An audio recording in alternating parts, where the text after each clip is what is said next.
as we talk with the interim acting superintendent at the Blairsville-Saltsburg School District, Phil Martell, joining us this morning. And it's good to talk with you. Good morning. Hi. Good morning. How are you? Wonderful, wonderful. And it's good to have you on the air with us here today. As we just talked with Kurt Weitzel from the Homer Center School District, we've had all of our superintendents on, and you were with us last week. But since that time, there have been other developments, and this is what we're talking about with our superintendents: is you have to be flexible, you have to be fluid, and that's the situation for Blairsville-Saltsburg. There's a new decision made this week. Tell us about it. Sure. Because with a lot of the revisions and recommendations that have been coming down from the administration, they really kind of put school districts in a bad position to operate with like an in-person 5-day model. So our board this week, I recommended our return to education plan, which had two scenarios. One, a hybrid model where the students would attend two cohorts, some Monday and Tuesday. Wednesday would be online learning day with a deep clean of our buildings, and the other cohort would come Thursday and Friday. The other option that I presented to the board was a fully online model, at least to start the year. So the board did accept the hybrid model in our return to education plan.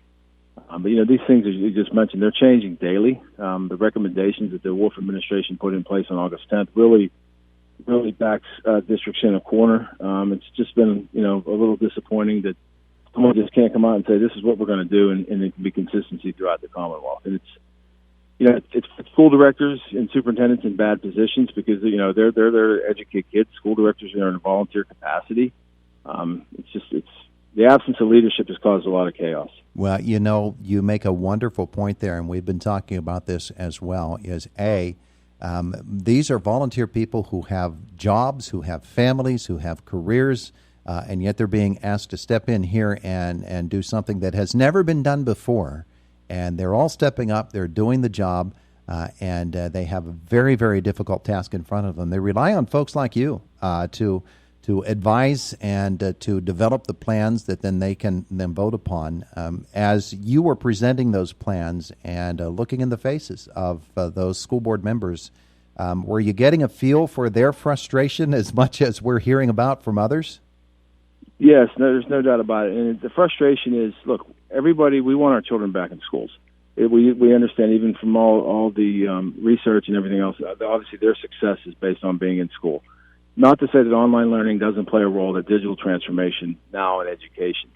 And we really need to get this country back to work. We know that, as well, and parents want to do that. But the thing is, with parents, there's just all kinds of issues dealing with this. The recommendations, the administration is really not, because I think that they really don't want to publicize them because they really kind of expose them, that they're really just shifting this burden to school directors and districts.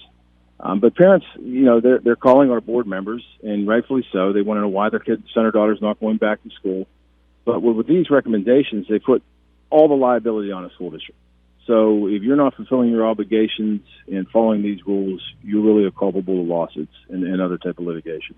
And that, of course, that's really sad. That became the issue just a couple of weeks ago when the PIAA discussion started, was when the governor offers what he calls a strong recommendation, all of a sudden liability becomes the word of the day.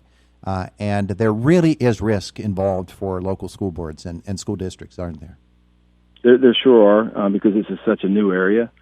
And, with the recommendations, to follow, just even for the quarantine or isolation of potential staff or students, it has a ripple effect. And if you have half your custodial staff that's quarantining, but there are no substitutes in a school district, how are you supposed to clean the building based on the recommendations to clean a building from the administration and the health department? While you have students there, it becomes, and like I said, it's sad that they handled this that way because they've done it slowly, and what they're really doing is pushing everybody to go online, at least to start, instead of just giving parents enough notice and districts and saying, hey, you've got to start the first 9 weeks online. And that's what I said. It's a shame because there's been such an absence of leadership from the top. Blairsville-Saltsburg School District, when the situation developed last spring and everything all of a sudden was online, your school district was one of the most aggressive out there in making sure that students were in the learning environment and had some responsibility right off the bat. I would assume that will be the case again this year, as your school district really got after it. We have, but I will tell you, when transformation, to a digital environment starts, districts do it with the intent in mind, with a process, because there's a lot of professional development for staff. There's an educational component for students. But the problem has been, because of this pandemic, this transition has had to almost happen overnight. Mm-hmm.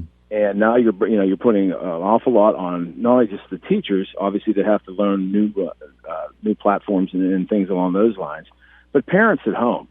Because what we've seen through this whole pandemic, no matter across the socioeconomic spectrum, parents are struggling at home because they're asking them to basically be the aide, the teacher, in fact, with the questions and different things, learning how to use the same software and that.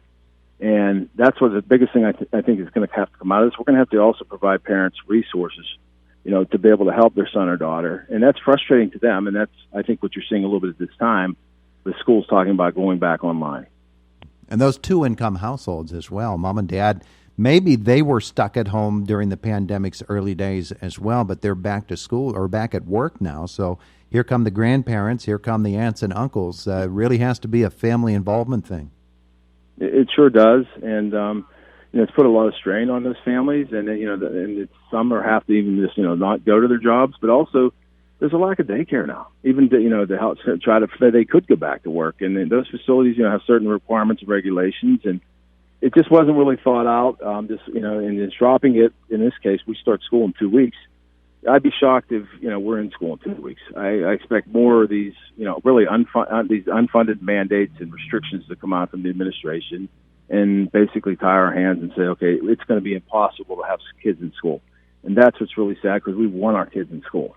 Yeah, and those decisions could be made now, and you could begin to plan and plan more solidly. So. Let's look at the plan that was presented and accepted by the board the other day.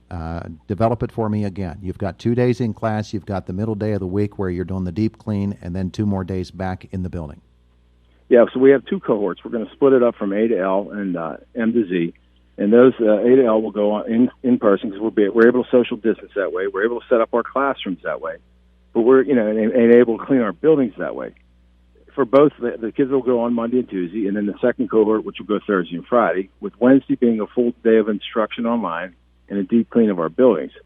But with all that being said, all it's going to take is for one, because of these guidelines, 1 or 2 episodes to shut a school down immediately. And that's the problem here. They've tightened it so much.